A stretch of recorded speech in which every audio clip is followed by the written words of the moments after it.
एक शिव कथा कहती है।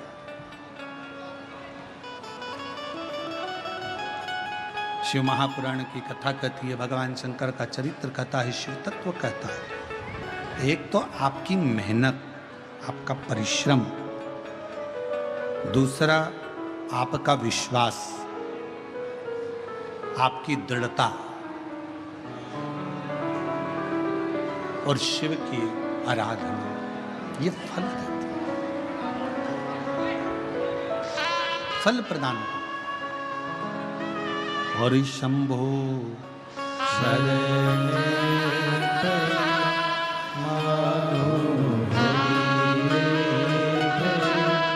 दुख काटो दया करी दर्शन आपो शंभो शरण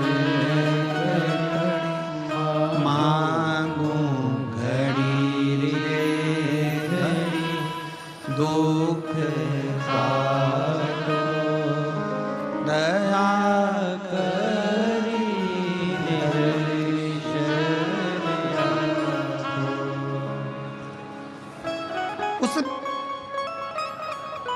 रानी को, भामनी को ध्यान नहीं था कि कल शिवरात्रि और वो भी सावन की। उसकी चित्तवृत्ति में ये नहीं, सावन का महीना चल रहा है। भामनी ने विचार करा, मेरा पति नहीं है बाज में, साल भर हो गया पति को गए हुए, आता नहीं है। दुर्जय को ढूंढ ढूंढ कर थक गए पर मिलता नहीं।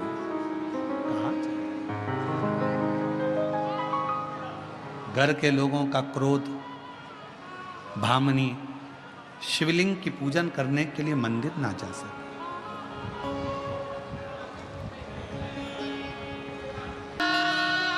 शिव कथा कर रही, भामनी ने विचार करा कि मैं क्या करूं। घर के लोग मंदिर ना जाने दें, घर के लोग शिवालय तक ना जाने दें। होता है किसी किसी घर में, आप लोग जल चढ़ाने के लिए मंदिर जाते हैं, या कोई उपाय करने के लिए मंदिर जाते हैं, या कोई व्रत करने के लिए मंदिर जाते हैं, तो घर के लोग नाराज हो जाते हैं, क्रोध करते हैं, चिड़चिड़े हो जाते हैं। तो हमारा निवेदन है, अगर मंदिर तक नहीं पहुंच पा रहे हो, घर के लोग मना कर रहे हैं, घर के लोग अगर मना कर रहे हैं तो उनकी बात को स्वीकार करो, मत जाओ। अपने घर में जो शंकर का शिवलिंग है उसी पर अनुष्ठान कर लो, उसी पर पूजन कर लो, उसी की आराधना, उसी की। सबके घर में शिवलिंग है? जम के तो बोलो, है छोटा छोटा शिवलिंग? होना चाहिए। घर के अंदर अगर छोटा सा शिवलिंग है तो तुम्हारे यहाँ आने वाली सारी विपदा, घर में कैसा भी वास्तु दोष हो, कैसा भी पितृ दोष हो, कैसा भी कालसर्प दोष हो, और दुनिया का व्यक्ति कितना भी टोना करे, टोटका करे, दुनिया का व्यक्ति कितना भी तुम्हारे लिए चौकी बिठाए, चाहे कितना भी गलत करे, अगर घर में शिवलिंग विराजमान है, किसी की सामर्थ्यता नहीं है कि उस पर कुछ हो सके। शिवलिंग का सबसे पहले के समय में लोग कहते थे कि घर में शिवलिंग है तो सूना मत छोड़ना, रोज जल चढ़ाना जरूरी है, पूजन करना। शिव महापुराण की कथा कहती है, घर के अंदर अगर शिवलिंग है, तुम 2 महीना, 5 महीना, 4 महीना, 6 महीना, 3 महीना, 1 साल, 15 दिन, 20 दिन के लिए अगर मान लो बाहर भी जा रहे हो, कहीं चले भी जा रहे हो, तो चिंता करने की जरूरत नहीं है। शिवलिंग के ऊपर एक चावल का दाना, एक बेलपत्र चढ़ाकर तुम कहीं पर भी चले जाओ, शिवलिंग कभी दोष नहीं देगा, तुम्हारे को बद्दुआ नहीं, कभी नहीं देगा। आप आराधना करिए शंकर की, आप पूजन करिए शिव की।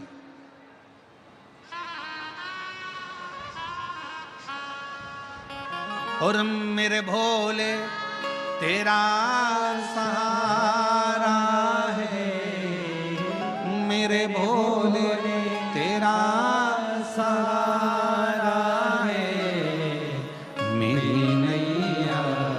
का तू किनारा है, मेरी नैया का तू किनारा है। मेरे बाबा तुझे पुकारा है, मेरे बाबा तुझे पुकारा है, मेरी नैया का तू किनारा है, मेरी नैया का तू किनारा है। शिव पुराण कर रही है, शंकर जी की कथा कर रही है। आप घर में छोटा सा शिवलिंग, भामनी ने विचार करा मुझे तो कोई रखता नहीं, मुझे मंदिर जाने देते नहीं, मैं शिव की आराधना करने जा सकती नहीं। तो भामनी ने अपनी दासी को भेजा और दासी से कहा तू एक काम कर, उसको मालूम नहीं है कि कल शिवरात्रि है, वो भी श्रावण की शिवरात्रि है। उसने अपनी दासी को भेजकर एक बेलपत्र बुलवा ली और बेलपत्र, फिर वही निवेदन, बेलपत्र लेकर आओ तो मंत्र दीजिए, ओम, जम के बोलो ओम नमः शिवाय, और बेलपत्र लेकर आओ तो फिर कामना करिए बाबा शिव शंकर ने माँ गोरा आपको बुलाया है कष्ट हरने के लिए, दुख हरने के लिए, आप चलिए, आपको बुलाया है। अब वो जो लेकर जा रहा है उसका भी दुख हरती है, जो चढ़ा रहा है उसका भी दुख हरती है। बेलपत्र सर्व दुख हरने वाला, सर्व दुख। चलिए आप। भामनी ने बेलपत्र लिया हाथ में, सखी ने बेलपत्र ला कर दिया और भामनी ने बेलपत्र जब हाथ में लिया, उस बेलपत्र को हाथ में लेकर भामनी उसी जल को उस बेलपत्र पर समर्पित कर रही है। बेलपत्र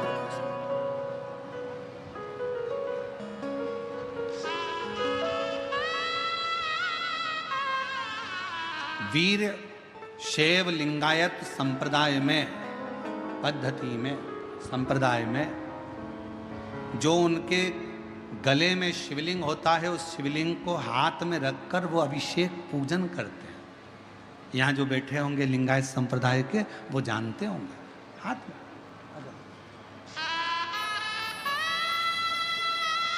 शिव कथा कर रही है।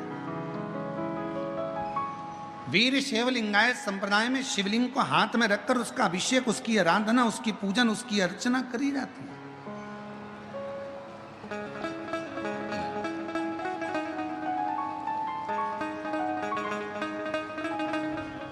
एक बेलपत्र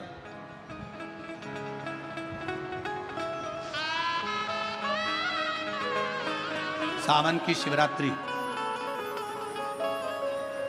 और सावन की शिवरात्रि में एक बेलपत्र जब आपके पास में हो, सावन की शिवरात्रि में एक बेलपत्र यदि आपके पास में हो, तो सावन की शिवरात्रि पर एक बेलपत्र को अगर आप स्पर्श कर कर भी अपने मन की कामना कर कर शिव जी को अगर समर्पित करते हो तो ये निश्चित है मेरा देव अधिदेव महादेव आपकी मन की कामना पूर्ण करता है। बोल बम का नारा है, जम के बोलो बोल बम का नारा है। हर हर महादेव। शिव भामनी ने बेलपत्र को हाथ में लेकर उसी का अभिषेक, उसी का पूजन, उसी की आराधना, उसी की अर्चना कर, उसी की और अर्चना आराधना कर कर भामनी ने वो बेलपत्र अपनी सखी से कहा इसको ले जाओ, शिव को समर्पित कर दो। मेरे घर के लोग मुझे मंदिर शिवालय ना जाने दें, पहुंचने दो।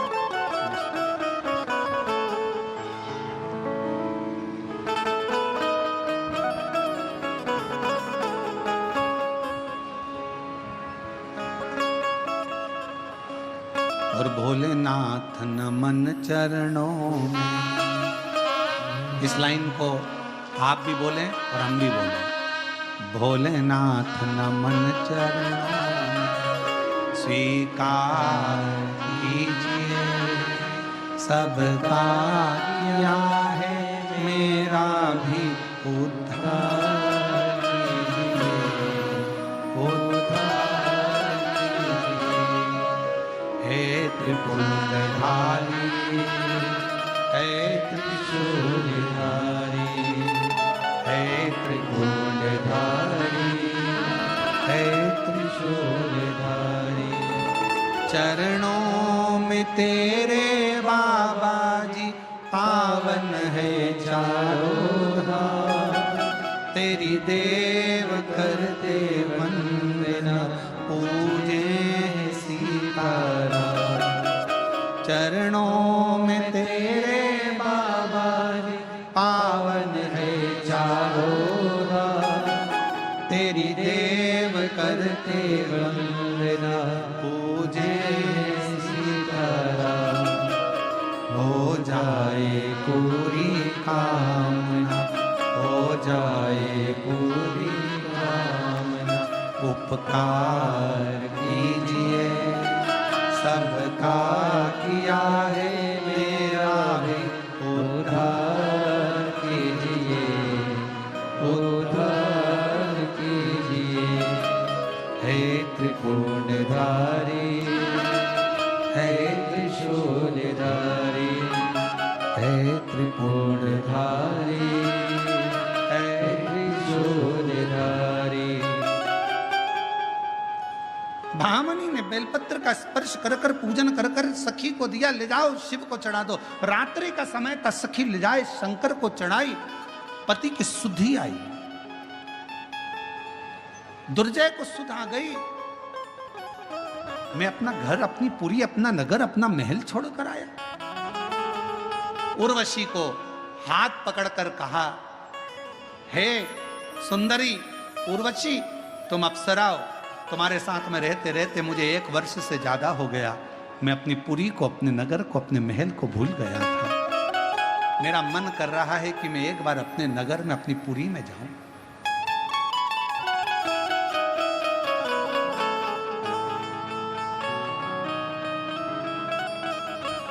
कूर्म पुराण का यह चरित्र कहता है,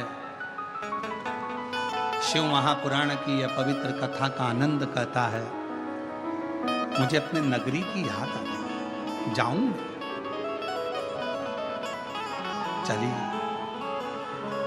उर्वशी ने रोका, तुम मुझे छोड़कर जा रहे हो, मैं तुम्हें नहीं छोड़ना चाहती। तभी दुर्जय ने कहा कि मैं वापिस आऊंगा। उर्वशी ने कहा तुम्हें वापिस आना पड़ेगा, तुम सौगंध खाकर जाओ और वचन देकर जाओ कि तुम आओगे मेरे लिए। कहा ठीक है मैं आऊंगा। दुर्जय चला गया, घर पहुंचा, भामनी ने देखा कि मेरा पति आया है, उसके चरणों को प्रणाम कर कर कहा, स्वामी 1 साल से ज्यादा हो गया, 1 वर्ष के बाद आ रहे, कहाँ चले गए थे? चेहरा उतरा हुआ था, लज्जित सा मुख था। कैसे बताऊं अपनी पत्नी को कि दूसरी एक अप्सरा के चक्कर में मैंने तुझे त्याग दिया था? कैसे बोलूं मैं, कैसे बताऊं? एक अप्सरा के चक्कर में मैंने तुझे त्याग दिया था। शब्द नहीं निकल रहा था, लज्जित सा था पति। भामनी समझ गई। भामनी ने कहा, स्वामी तुम चिंता मत करो, मेरे शिवजी ने मुझे बता दिया था, शंकर की आराधना करने वाले को पूर्व भान हो जाता है। घर में जो माँ शंकर की पूजन करती है, सोमवार का व्रत रखती है, आराधना करती है, जो शिवजी के मंदिर में 1 लोटा जल चढ़ाते हैं, उनको आने वाले समय में थोड़ा थोड़ा लगने लगता है। वो अपने बच्चे से कह देती है, ऐसा मत करना, ऐसा हो सकता है, बहू ऐसा मत करना, मुझे ऐसा लग रहा है कि कुछ होने वाला है, ऐसा लग रहा है। उसको भान होने लगता है। शंकर की आराधना भगवान शिव खुद प्रेरणा देते हैं। भामनी कहती है, मेरा मन से मैंने देख लिया था आप एक स्त्री के साथ में थे, कौन थी मुझे कोई मतलब नहीं, मेरा पति आ गया, बस इससे बढ़कर मुझे क्या चाहिए? एक काम करो, प्रायश्चित करना है आपको तो आप मांडव ऋषि के आश्रम में पहुंच जाओ। इस राज्य को मैं संभालूंगी, तुम मांडव ऋषि के पास जाओ। पति मांडव ऋषि के पास गया। मांडव ऋषि जी ने उसको ज्ञान उपदेश देते हुए शिव मंत्र दे दिया। मंत्र देकर तप करने के लिए बैठा ही था, इतने में एक गंधर्व सुंदर गले में माला पहनकर जा रहा था। उस गंधर्व की माला को दुर्जय ने देख लिया। देखते से मन में सोचा, इतनी सुंदर माला, इस माला को अगर मैं उर्वशी को दूंगा तो कितना अच्छा लगेगा। इतनी सुंदर माला मैं उर्वशी को दूं? और दुर्जय ने उस गंधर्व के साथ युद्ध करा, माला ले ली, मांडव ऋषि के शब्द को भी छोड़ा, पत्नी को भी छोड़ा, उस उर्वशी को ढूंढने के लिए फिर वो कालिंदी नदी के तट पर चला। कालिंदी नदी के तट पर उर्वशी मिलती नहीं, ढूंढते ढूंढते पूरी पृथ्वी को छान मारा, अप्सरा लोक में गया। उस लोक में उर्वशी बैठी थी। उर्वशी ने जैसे ही दुर्जय को देखा, दुर्जय तुम आ गए? दुर्जय ने कहा मैं तेरे लिए माला लेकर आया हूं। उर्वशी के गले में माला पहना दी। उर्वशी बड़ी प्रसन्न हो गई। प्रसन्न होकर दुर्जय को उर्वशी ने देखा और मन में सोचा कि इसने मुझे ढूंढने के लिए रात दिन एक कर दिया। एक माला मेरे लिए लेकर आया श्रृंगार करने के लिए। उर्वशी ने मन में सोचा अगर यही माला ये शिवजी को पिना देता और जितना मुझे ढूंढा, अगर देव अधिदेव महादेव को ढूंढ लेता तो शायद इसकी जिंदगी संवर जाए। इसकी जिंदगी। उर्वशी ने अपना रूप बदला, अप्सरा थी, भयंकर सा रूप बनाया। दुर्जय के हृदय से उर्वशी निकल गई और दुर्जय मांडव ऋषि के कहने पर विश्वनाथ की पवित्र धरा काशी में पहुंच गए। काशी में जाकर दुर्जय ने कुछ नहीं करा, केवल एक कार्य करा। जिस जिस मंदिर में जाता था वहां की पड़ी हुई एक बेलपत्र को लेकर हृदय से लगाकर सिर पर चढ़ा लेता था। आखिरी में विश्वनाथ को, दुर्जय को दर्शन देने के लिए सामने प्रकट होना, सामने प्रकट होना। हम रोज कहते हैं शिवजी के मंदिर में जल चढ़ाने जाओ, चढ़ा हुआ जल थोड़ा सा लेकर आओ, उस जल को अपने ऊपर छींटो, आचमन करो, घर के सदस्यों के ऊपर छींटो, आचमन करो। क्यों? शंकर भगवान की अगर बेलपत्र सिर पर चढ़ाने के लिए ना मिले तो शिवजी का चढ़ा हुआ जल अगर हमारे मस्तक पर चढ़ जाता है तो अपने जीवन काल में एक बार विश्वनाथ का दर्शन जरूर हो जाता है, जरूर हो। उस जल की इतनी महत्वता, उसको पहचान।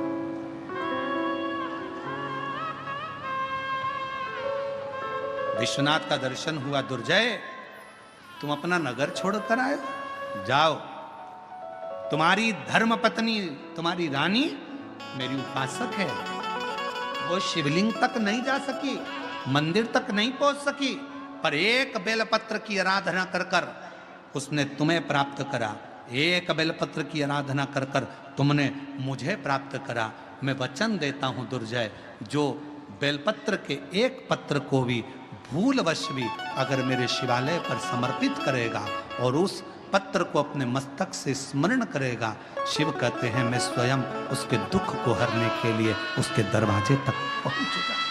वो बेलपत्र, बेजापुर की इस पवित्र धरा पर बेलपत्र शिव महापुराण की कथा चल रही है, जिसका आज 6वां दिवस है। कल कथा का समय सुबह 8 बजे से प्रारंभ हो जाएगा, 11 बजे विराम हो जाएगा।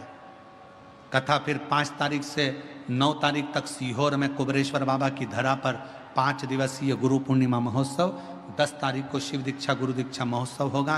कथा का समय टीवी पर 1 बजे से 4 बजे तक शिव गुरु शिव महापुराण की कथा चलेगी। क्योंकि आपका गुरु कौन है उससे हमें दिक्कत नहीं, आपका गुरु कौन है कौन नहीं है उससे हमें मतलब नहीं। हम तो एक बात जानते हैं कि शिव को गुरु मानकर इस गुरु पूर्णिमा की कथा को सुनना, शिव को गुरु का स्मरण। शिव गुरु शिव महापुराण की कथा 5 तारीख से 9 तारीख तक चलेगी। 10 तारीख को गुरु दीक्षा गुरु पूर्णिमा शिव दीक्षा का उत्सव।